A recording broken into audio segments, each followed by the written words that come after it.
Hi, let's very quickly have a look at what happened today because it's quite significant.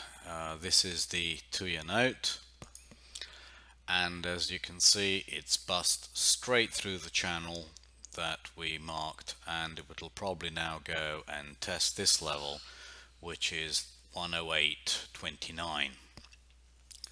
So we have significant steepening. As you can see in the dailies, we have a breakdown 108.29. That's the level that we are probably going to basically discounting the possibility of a rate hike in June. The 5-year note and I won't show you, but the 10-year note much less so. We are still within the bands, but at some stage we will definitely test the 129 area, and it's, as you can see it here, we will definitely test it at some stage. What is worrying is the weeklies, because this uptrend line is now breaking down. We're still nowhere near to breaking this uptrend line, but as you can see, the 200-week moving average is now rolling over, and we could definitely test this 128 area. So it's not a huge move, but it's quite significant. It's higher yields in the States, which should help the US dollar. So basically, you know, a little bit of the reflation story that we were talking about. The 30-year bonds are actually the most bullish, and basically it's a yield curve flattener. Basically they're just going up and down within this trend line, this tram line. So really until 160.31, i.e. 161 goes, and preferably on a weekly basis, the 30-year is still not indicating high yields. I don't think it's going to happen. I think it's going to stop. It might go somewhere near it, but it'll snap back towards 164.19. Basically, the 30-year is not the place to play. If you want to play short, it's the 2-year note and the 5-year note, which is very, very close to the breakout levels here at 120.04.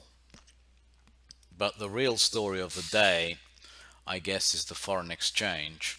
And if we show you the Dixie, that is the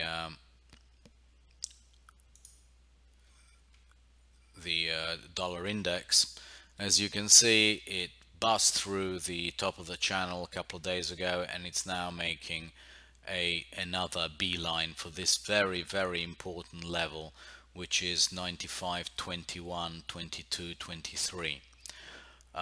If it breaks this area, then we are looking for significantly higher, 96.33. So that's another 1 to 1.5%, which is quite significant in terms of repercussions that they're going to have on equities, because I think equities, if we have a look at ES, it's going to be very hard for them to hold this 2030 area, which has held so well once, twice, 3, 4, 5 times. It's going to be extremely difficult to hold that with the dollar going up. So we could go and test the 200-day moving average, which is around 2004, and the 100-day moving average, which is 1992, precisely the levels that we said we would like to be able to buy on a spike through these Bollinger Bands. So it's happening, a bit of patience, and it's going to happen. But the big story of the day, the one that we absolutely grabbed with both hands, is sterling. We thought that sterling was in accumulation all this time, and we were looking to buy it basically on the crosses. And this is the story here. When it bust 187.30 today, we went and grabbed it with both hands. By the time we got to the banks and we got them to quote us, it was already a little bit higher than we anticipated. But what the hell, when you get an opportunity like this, you can't sniff at it. It's above the 200 period moving average, and it's basically making a lovely head and shoulders where we've just bust through the neckline. Hopefully we will come back towards something like 188.02 to 188.40 at some stage, and that is where you need to rebuy it for a move which we think it might be go all the way to 198 to 2. It's gonna be quick. If you look on the weeklies,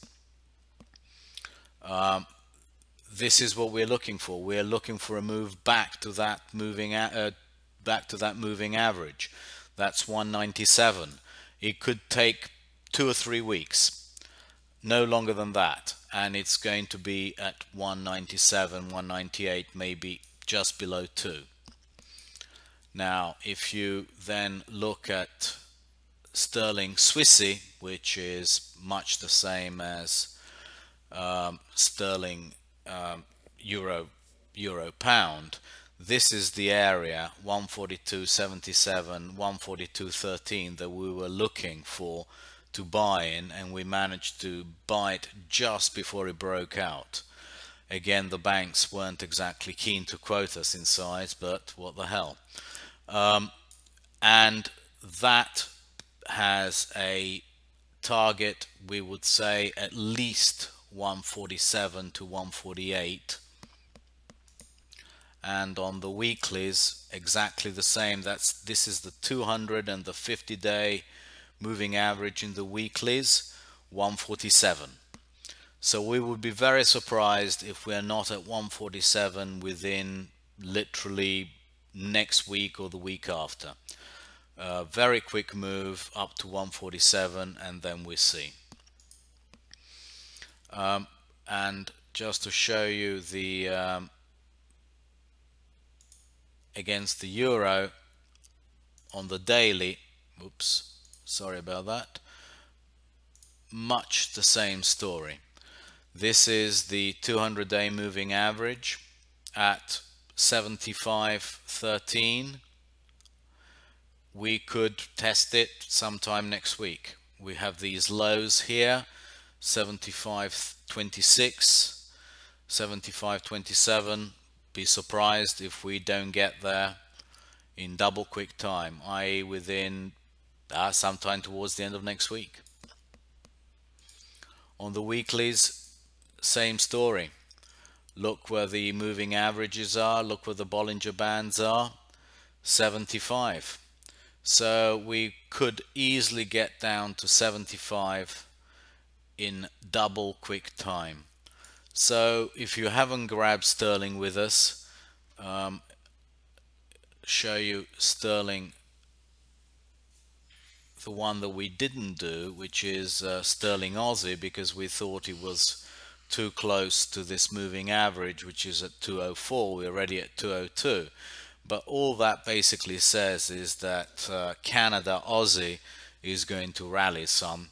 So rather, it's going to go down some. The Aussie is going to rally against the Canada, which we don't think is, inappropriate, as oil is now beginning to look very, very tired, and we could see it come back towards the 44 to 42.5 area, together with gold, which is also looking very tired and we're nicely short of. We hope that it busts this 1452 area, and then it comes down to this 1204 to 1200 area, where we would be buyers. So that's the story of the day. The big story is the pound against the commodity currencies like Canada, or against the low yielders like the Swiss franc. Again, this is just a beautiful chart. Head, shoulders, bust through the neckline. If you're lucky enough, it'll come back to the neckline and you can grab it again, targeting all the way up to 147 to 148 area.